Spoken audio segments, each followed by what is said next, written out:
वे लोग जो बदलते वक्त के साथ कदम नहीं मिलाते, समय उन्हें पीछे छोड़ देता है। स्वागत है आप सभी का गाइडेड यूट्यूब चैनल से। मैं हूं अतुल तिवारी और यूपी ट्रिपल एससी परीक्षाओं के लिए यूपी जीके और कंप्यूटर को कम समय में कैसे तैयार करें, इस पर एक संक्षिप्त चर्चा करने चल रहा हूं। उम्मीद है आपको ये वीडियो पसंद आएगी और आप इसको लाइक करके शेयर करेंगे यदि आपको जानकारी और चीजें ठीक लगती हैं तो। साथियों, एक्सपीरियंस इज द मास्टर, यानी अनुभव स्वामी है। आज हमारे पास कई पीढ़ियों के अनुभव हैं। हमें जो जिसने भी सिखाया, हमारे गुरुओं ने, हमारे माता पिता ने या इस समाज ने, वह भी किसी न किसी अनुभव से ही सीखा होगा। तो इस वीडियो में हम अपने वर्तमान सिलेबस और अपने अनुभवों के आधार पर चीजें आपको समझाने चल रहे हैं। आप सबको मालूम है, ये जितनी परीक्षाएं हैं, चाहे वो जूनियर असिस्टेंट हो, वीपीओ हो, ऑडिटर हो, एजीटीओ हो या यूपी ट्रिपल एससी की कोई भी मुख्य परीक्षा यानी पेट परीक्षा के अलावा जितनी भी मेंस एग्जाम्स होंगे, मुख्य परीक्षाएं होंगी, उन सभी में एक नया पैटर्न, एक नया टॉपिक जोड़ दिया गया है और उसका नाम है यूपी जीके और सिलेबस। चलिए विस्तार से थोड़ी सी चर्चा करते हैं। सबसे पहले ये समझते हैं कि कितनी इसकी इंपॉर्टेंस है, किस तरह इसको हमको समझना है। आप सबको मालूम है कि मैक्सिमम यूपी ट्रिपल एससी के जो मेंस हो रहे हैं वे 100 अंकों के हो रहे हैं। उन 100 अंकों में 65 अंक आपके उस रिलेटेड ट्रेड या आपके संबंधित विषय से होते हैं और आपके 35 अंक यूपीजी के और कंप्यूटर से होते हैं। यानी अब आपको इंपॉर्टेंस मालूम पड़ गई कि 65 और 35 का रेशियो होने वाला है। यानी यह तय है कि हर सिलेक्शन में, फाइनल लिस्ट में अपना नाम बनाने में एक महत्वपूर्ण भूमिका निभाने वाला सिलेबस है, जिसमें 20 अंक आपके यूपी जीके के आते हैं और 15 अंक आपके कंप्यूटर के आते हैं। इसके अलावा हम ये समझते हैं कि वर्तमान में बदलाव क्या हुए हैं। सिलेबस और टॉपिक्स चेंज हुए हैं, बिल्कुल चेंज हुए हैं। 60% टॉपिक्स एंड सिलेबस बदल दिए गए हैं, बिल्कुल लेटेस्ट हैं, जो आज तक ना किसी परीक्षा में पूछे गए और ना ही किसी परीक्षा के सिलेबस का हिस्सा थे। वेटेज बढ़ गया है। पहले कंप्यूटर के 2-3 प्रश्न और यूपीजीके के महज 5-7 प्रश्न आते थे, लेकिन अब यूपीजी के 20 अंकों का और कंप्यूटर पूरे 15 अंकों का हो गया है। यानी इसकी इंपॉर्टेंस बढ़ी है। जो एज अ सब्सिडरी सब्जेक्ट था, अब वह मेन सब्जेक्ट के रूप में आपकी परीक्षाओं में आ चुका है। इसकी वैल्यू इंक्रीज हुई है।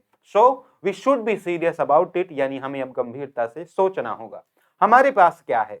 हमारे पास दो चीजें हैं। पहला, हमको इसकी इंपॉर्टेंस मालूम है, हमको इसका सिलेबस मालूम है और हमारे पास इसके अलावा दो और बड़ी चीजें हैं। हमारे पास दो परीक्षाओं के अनुभव हैं, उनमें प्रश्नों की प्रकृति को समझने का अनुभव है और उसकी रूपरेखा देखने का एक, है ना, समय है हमारे पास।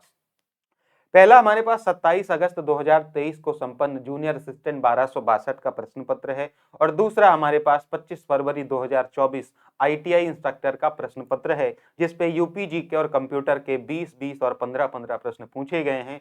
यानी अभी तक हमारे पास यूपी जीके के 40 प्रश्न और कंप्यूटर के 30 प्रश्न ही यूपी ट्रिपल एससी से आए हुए हैं, जिनको हम समीक्षा कर सकते हैं, जिनको हम समझ सकते हैं। इनकी समीक्षाएं भी मैंने शामिल की हैं। पहले मैंने सिलेबस को शामिल किया है। पहले आप सिलेबस देख लें, मैं आपको समझाता हूं नया क्या है और पढ़ना कैसे है। देखिए, कंप्यूटर और सूचना तकनीकी का सामान्य परिचय, इंटरनेट, वर्ल्ड वाइड वेब और हार्डवेयर, सॉफ्टवेयर, इनपुट आउटपुट, ये सब चीजें पुरानी ही हैं, इसमें कोई बदलाव नहीं किया गया है। ये सब पहले भी पूछा जाता था।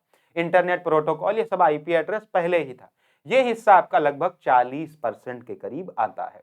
लेकिन जो नए टॉपिक्स हैं, जैसे IT gadget and their applications, email ID बनाना और ईमेल के प्रयोग, प्रिंटर, टैबलेट, ये तो हार्डवेयर में आ जाएगा।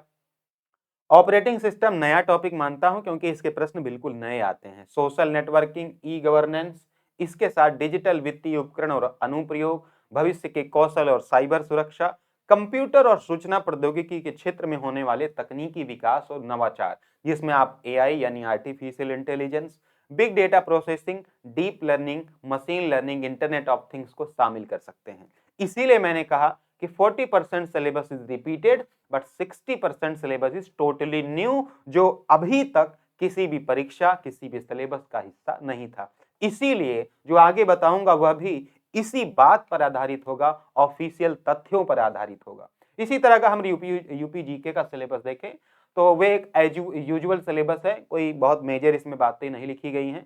बस यूपी जीके के जितने टॉपिक्स हैं उनका नाम दे दिया गया है, आप इसको जान लें। लेकिन जब हम प्रश्नों की तरफ चलते हैं तो हम कंप्यूटर के प्रश्नों को पहले उठा लेते हैं। मैंने ये जूनियर असिस्टेंट के कुछ प्रश्न उठाए हैं, कुछ आईटीआई इंस्ट्रक्टर के प्रश्न। ये प्रश्न बिल्कुल नए हैं, ये ऑफिशियल पेपर्स हैं जिनका एनालिसिस आप स्वयं के विवेक पर भी कर सकते हैं। यानी सारे प्रश्न लगभग न्यू पैटर्न और न्यू सिलेबस के अकॉर्डिंग हैं। ये प्रश्न पहले ना कभी पूछे गए थे, ना ही किसी परीक्षा में आए हुए थे। क्यों? क्योंकि यह सिलेबस ही किसी परीक्षा में अभी तक शामिल ही नहीं था। ठीक है, ये टॉपिक्स। इसी तरह यूपी जीके में कुछ नवीन चीजें, जैसे मीनारों की ऊंचाई, कुछ और भी ऐसे नवीन तथ्य हैं जो पूछे गए, जो अभी तक ना किसी किताब का हिस्सा थे और ना ही किसी सिलेबस का वो पार्ट थे जिसमें वो पूछा जाता था। यानी अब हमें यह तय हो गया है कि सिलेबस में क्या परिवर्तन हुआ, प्रश्नों की प्रकृति में क्या परिवर्तन हुआ। जैसे अपाचे हडूप फ्रेमवर्क कभी नहीं पूछा गया, एआई में कौन सी भाषा नहीं प्रयुक्त होती, आज तक कभी नहीं पूछा गया। ठीक है, ये डीडीएस अटैक, ये शायद ही किसी ने आपको पढ़ाया हो। लेकिन कुछ ऐसी भी चीजें थी जो सामान्य थी, जिनको हम 40% में काउंट करते हैं। जैसे पहला यांत्रिक कैलकुलेटर, माइक्रोसॉफ्ट द्वारा कौन सी ईमेल सर्विस दी जाती है। तो कुछ पुराना है लेकिन बहुत कुछ नया भी है। तो हमको ये समझना होगा कि जब चीजें नई और पुरानी दोनों हो तो हमको उस हिसाब से तैयारी करनी चाहिए। इस टेलीग्राम चैनल गाइडर अतुल को आप जरूर ज्वाइन कर लें, जो कि आपके भविष्य के लिए बेनिफिशियल होगा। यहाँ पीडीएफ नोट्स, जानकारी आपको ससमय साझा कर दी जाती है।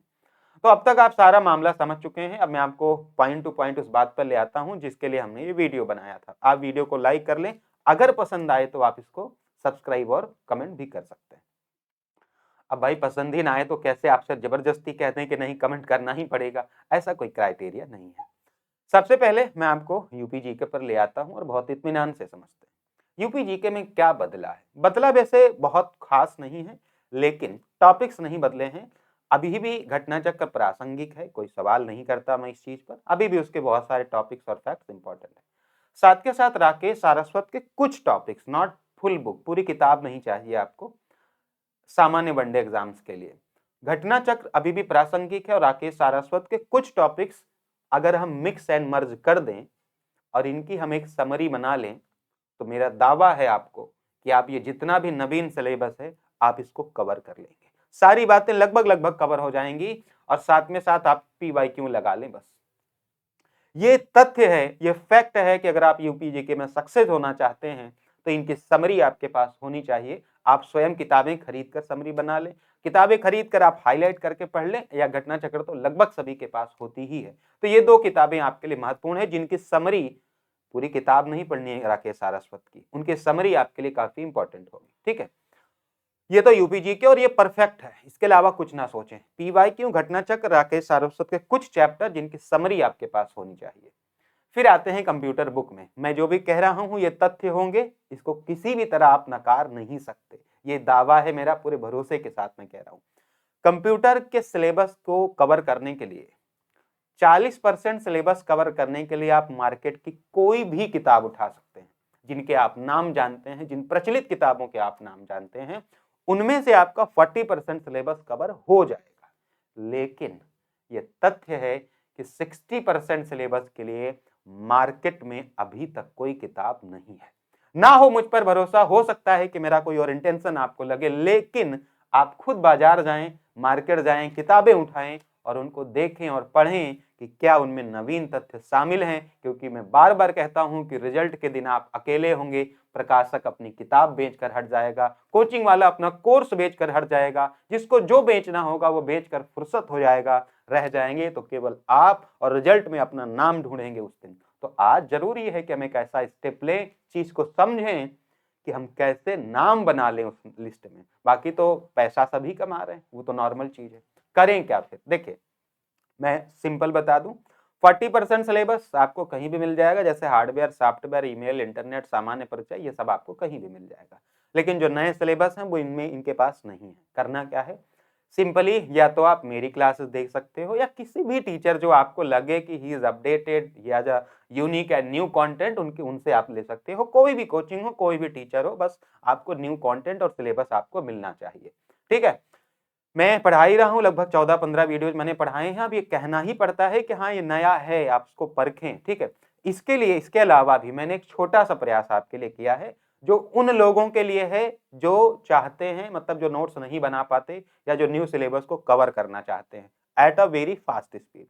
मैंने इन्हीं नोट्स को, जो हमारे नए टॉपिक्स हैं, चाहे वो घटना चक्र, राकेश सारस्वत के समरी हो, या जो नए टॉपिक्स ऐड हुए हैं उनको पढ़ के उनके नोट्स बनाना, बड़ी बड़ी किताबें पढ़ने के बाद मैंने उन्हों को हाथों से लिखकर हैंड रिटन नोट्स बना दिए हैं, सिर्फ आपके लिए, सुविधा के लिए, ठीक है।